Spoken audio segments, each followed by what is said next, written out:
اس نے دل کا حال بتانا چھوڑ دیا اور ہم نے بھی گہرائی میں جانا چھوڑ دیا۔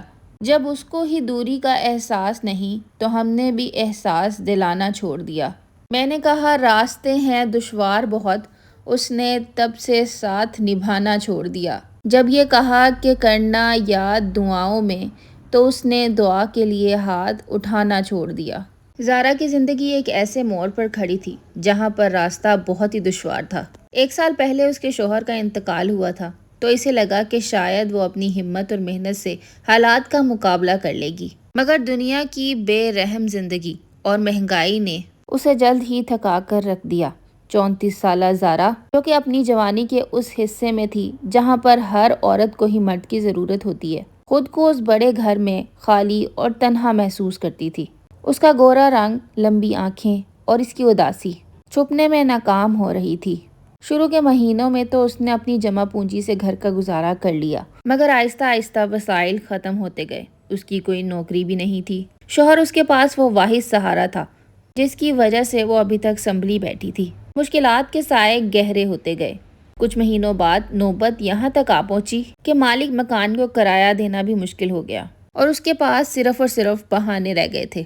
عامر، جو کہ ایک مضبوط جسم اور عہدیدار شخصیت کا مالک تھا، اپنے کراؤں کے معاملے میں بہت سخت مانا جاتا تھا۔ اس کا قد و قامت بہت اچھا تھا۔ چوڑا سینہ اس کی مردانگی کی وجاہت کو مزید نمایاں کرتا تھا۔ ایک شام عامر غصے کے عالم میں زارا کے گھر آ پہنچا۔ اس نے دروازہ زور زور سے کھڑکانا شروع کر دیا۔ اس کے لہجے میں کوئی رعایت نہیں تھی۔ اس نے صاف کہہ دیا اگر کل 3 مہینوں کا کرایہ نہ دیا تو وہ زارا کا سامان اٹھا کر سڑک پر پھینک دے گا اور گھر کو تالا لگا دے گا۔ اس وقت زارا اپنے لال رنگ کے سادہ سے نائٹ سوٹ میں کھڑی تھی۔ اس کی آنکھوں میں آنسو تھے۔ وہ عامر سے بہت ڈر گئی تھی۔ زارا نے عامر کے سامنے ہاتھ جوڑے، منت کی، مگر عامر اس وقت صرف پیسوں کا حساب چاہتا تھا۔ تاہم جب وہ وہاں سے پلٹا تو زارا کی وہ بے بسی اور اس کی خوبصورتی کا عکس اس کے ذہن میں نقش ہو گیا۔ اس رات عامر سو نہ سکا۔ وہ بار بار زارا کے بارے میں سوچ رہا تھا۔ اس کے وہ نرم ہونٹ، بھیگی ہوئی آنکھیں اسے بار بار یاد آ رہی تھیں، جس نے عامر کے دل میں ایک عجیب سی ہلچل پیدا کر دی تھی۔ اسے احساس ہوا کہ وہ صرف مالک مکان نہیں ہے بلکہ ایک مرد بھی ہے جس کی اپنی ضرورتیں ہیں۔ اگلے روز جب سورج ڈھل رہا تھا اور سائے گہرے ہو رہے تھے، مانو کہ جیسے بہت رات ہونے والی ہے، عامر ایک بار پھر زارا کے گھر پہنچا۔ اس بار اس کے تیور بدلے ہوئے تھے۔ غصے کی جگہ آنکھوں میں ایک گہری تڑپ اور بھوک تھی۔ زارا اسے دیکھ کر سہم گئی۔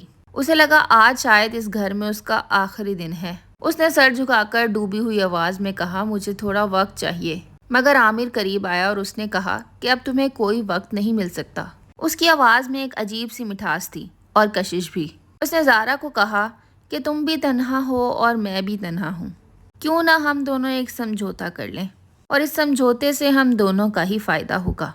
عامر نے زارا کو کہا کہ تم مجھے اپنا لو، میں تمہیں زندگی کی ہر آسائش فراہم کروں گا۔ زارا کے لیے وہ ایک ایسا لمحہ تھا جہاں ایک طرف اس کی عزت اور دوسری طرف اس کی چھت چھن جانے کا خوف، تنہائی کا بوجھ اور کئی سوالات۔ اس لمحوں کے لیے وہاں پر خاموشی چھا گئی۔ زارا کا جواب نہ ہاں تھا اور نہ ہی نہ میں تھا۔ عامر نے اس کا ہاتھ پکڑا اور اسے اندر لے گیا۔ عامر نے زارا کو اپنے دل کی ساری کیفیات بتائی۔ زارا نے اس کی ساری باتیں بہت غور سے سنی۔ اس کے دماغ میں ایک عجیب سی کشمکش تھی۔ اس کے ذہن میں ماضی کی یادیں اور مستقبل کی سوچ دونوں ہی چل رہی تھی۔ آخر کار مجبوری اور حالات کی وجہ سے اسے یہ سب کچھ کرنا پڑا۔ زارا وہ معاہدہ قبول کر چکی تھی۔ اب عامر روز اس کے گھر آتا اور اس کے ساتھ اچھا ٹائم سپینڈ کرتا۔ زارا کی آنکھوں میں بھی ایک عجیب سی چمک آنے لگی تھی، کیونکہ عامر دکھنے میں بہت اچھا تھا اور امیر بھی تھا۔ عامر جب زارا کے پاس ہوتا تو زارا اپنے آپ کو محفوظ محسوس کرتی۔ ان کے درمیان ایک نئے رشتے نے جنم لے لیا تھا اور اس دن کے بعد ان کی زندگی کا ایک نیا باب شروع ہوا۔ اب زارا کو کرائے کی فکر نہیں ہوتی تھی، بلکہ ہر ہفتے عامر اس کے پاس آتا۔ وہ ڈھیروں باتیں کرتے، ساتھ میں وقت گزارتے۔ زارا پہلے سے زیادہ مطمئن اور خوش نظر آتی تھی۔ عامر نے بھی زارا میں اپنا سکون تلاش کر لیا تھا۔ وقت گزرنے کے ساتھ ساتھ زارا کے اندر کا خوف بالکل ہی ختم ہو گیا تھا اور اس کی جگہ ایک عجیب سی وابستگی نے جگہ لے لی تھی۔ عامر اس کا اب صرف مالک مکان نہیں رہا تھا بلکہ اس کی ضرورتوں کا ضامن بھی بن گیا تھا۔ وہ جب بھی آتا اس کے لیے تحفے، نئی ساڑیاں اور گھر کا بہت سارا راشن لاتا۔ زارا کو اب احساس ہونے لگا تھا کہ شاید یہی اس کی تقدیر ہے۔ اس نے خود کو مکمل طور پر عامر کے حوالے کر دیا تھا۔ ایک رات عامر جب زارا کے ساتھ تھا، زارا صوفے پر بیٹھی تھی اور وہ زارا کی گود میں سر رکھے لیٹا ہوا تھا۔ زارا نے سرگوشی کی کہ اب یہ گھر تمہارا بھی ہے عامر، اور میں بھی تمہاری ہوں۔ عامر کے چہرے پر یہ سننے کے بعد خوشی کی لہر دوڑ گئی۔ اسے وہ سب کچھ مل چکا تھا جو وہ زندگی میں چاہتا تھا۔ اس نے زارا کا ماتھا چوما اور اسے یقین دلایا کہ وہ اسے کبھی بھی اکیلا نہیں چھوڑے گا۔ عامر اور زارا کی خاموش محبت ایک ایسی حقیقت بن چکی تھی جو باہر کی دنیا سے چھپی ہوئی تھی، لیکن ان دونوں کے درمیان ایک ایسا مضبوط بندھن بن چکا تھا جس کی بنیاد ضرورت اور قربت پر رکھی گئی تھی۔ وہ جو ایک خاموش معاہدہ ان دونوں کے درمیان ہوا تھا، اب وہ ایک گہرا تعلق بن چکا تھا۔ اب زارا کے چہرے پر ایک نئی چمک تھی۔ وہ عامر کے لیے سج سنور کر رہتی۔ عامر اب صرف ایک مالک مکان نہیں رہا تھا جو مہینے کی پہلی تاریخ کو دستک دیتا تھا، بلکہ وہ ایک ایسا بن بلایا مہمان بن گیا تھا جس کا انتظار زارا بے صبری سے کرتی تھی۔ عامر نے بھی وعدے کے مطابق زارا کی ہر ضرورت پوری کی۔ زارا کو کبھی بھی کسی چیز کی کمی محسوس نہیں ہونے دی، مگر اس سب کے پیچھے ایک خوف چھپا ہوا تھا جو کہ معاشرے کی نظروں سے جڑا ہوا تھا۔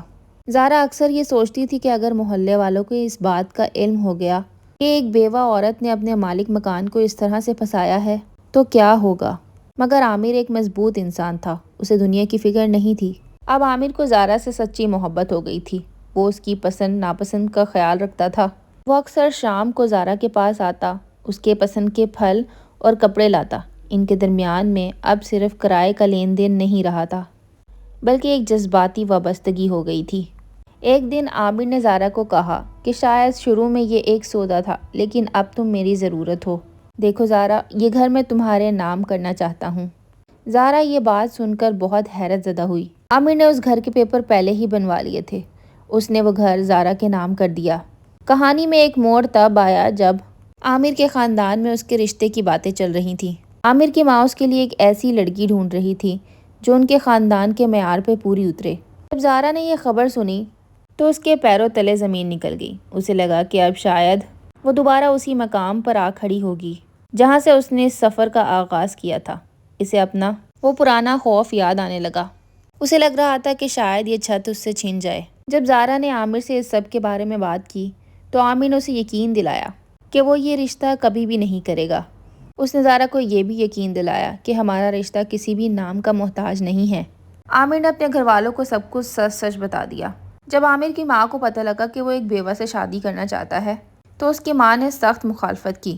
اس کے بعد عامر کے گھر والوں نے اسے گھر سے نکال دیا اور یہ کہا کہ ہم ایک بیوہ عورت کو کبھی بھی اپنی بہو تسلیم نہیں کریں گے۔ عامر نے اس وقت ٹھان لی تھی کہ وہ زارا سے نکاح کرے گا۔ اس نے اسی شام مولوی کو بلوایا اور زارا سے نکاح کر لیا۔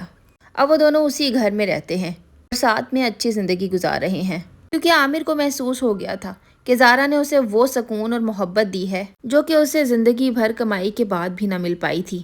اگر آپ کو یہ کہانی پسند آئی ہے تو میرے چینل کو ضرور سبسکرائب کیجیے گا۔ میں اس چینل پہ بہت محنت کر رہی ہوں۔ ویڈیو کو لائک کیجیے گا اور زیادہ سے زیادہ شیئر کیجیے گا۔ ملوں گی اپنی نیکسٹ ویڈیو میں۔ اللہ حافظ۔